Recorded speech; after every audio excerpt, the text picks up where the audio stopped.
ನಮಸ್ಕಾರ ವೀಕ್ಷಕರೇ, ಪರಿಮಳ ಪಾಕಶಾಲೆಗೆ ಸ್ವಾಗತ. ಇವತ್ತು ನಾವು ಮನೆಯಲ್ಲಿರುವ ಪದಾರ್ಥಗಳನ್ನು ಉಪಯೋಗಿಸಿಕೊಂಡು ಸಣ್ಣ ಮಕ್ಕಳಿಗೆ ಬರುವಂತಹ ಕೆಮ್ಮು, ಕಫ ಮತ್ತು ಶೀತದ ಸಮಸ್ಯೆಗೆ ಪರಿಹಾರವನ್ನು ಯಾವ ರೀತಿ ಕಂಡುಕೊಳ್ಳೋದು ಅಂತ ನಾವೀಗ ನೋಡ್ಕೋಬೋದು. ಈ ಕಷಾಯವನ್ನು ಮಾಡಲಿಕ್ಕೆ ಏನೇನು ಪದಾರ್ಥಗಳು ಬೇಕು ಅಂತ ನಾವೀಗ ನೋಡ್ಕೊಳ್ಳೋಣ.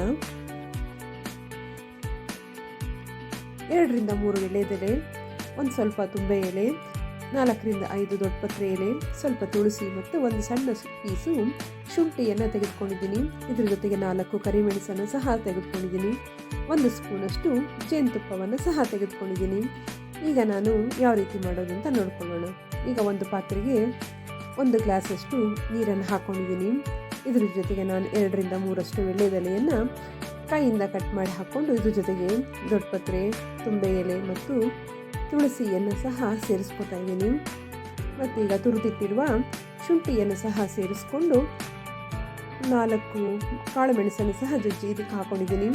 1 ಗ್ಲಾಸ್ ನೀರು 1/4 ಗ್ಲಾಸ್ ಬರುವಷ್ಟು ಚೆನ್ನಾಗಿ ಕುದಿಸ್ಕೊಂಡು ನಾವು ಇದಕ್ಕೆ ಶೋಧಿಸ್ಕೊಂಡಿದ್ದೀನಿ. ಇದು ತಣ್ಣಗಾದ ನಂತರ 1 ಸ್ಪೂನಷ್ಟು ಜೇನುತುಪ್ಪವನ್ನು ಸೇರಿಸ್ಕೊಂಡು ಚೆನ್ನಾಗಿ ಮಿಶ್ರಣ ಮಾಡಿ ಈ ಕಷಾಯವನ್ನು 1 ರಿಂದ 2 ಸ್ಪೂನಷ್ಟು ಸಣ್ಣ ಮಕ್ಕಳಿಗೆ ಕುಡಿಸಿದ್ರೆ ನಮಗೆ ಈ ಸಣ್ಣ ಮಕ್ಕಳಿಗೆ ಬರುವಂಥ ಕಫ, ಕೆಮ್ಮು, ನೆಗಡಿಯ ಸಮಸ್ಯೆಗೆ ಪರಿಹಾರ ಸಿಗುತ್ತೆ. ಈ ಕಷಾಯವನ್ನು ದೊಡ್ಡವರು ಸಹ ತೆಗೆದುಕೋಬೋದು.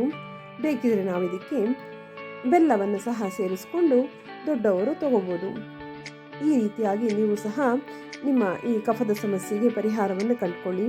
ನಮ್ಮ ಈ ವಿಡಿಯೋ ನಿಮಗೆ ಇಷ್ಟವಾಗಿದ್ದರೆ ಪ್ಲೀಸ್ ಲೈಕ್ ಮಾಡಿ, ಶೇರ್ ಮಾಡಿ, ಸಬ್ಸ್ಕ್ರೈಬ್ ಮಾಡಿ. ಧನ್ಯವಾದಗಳು.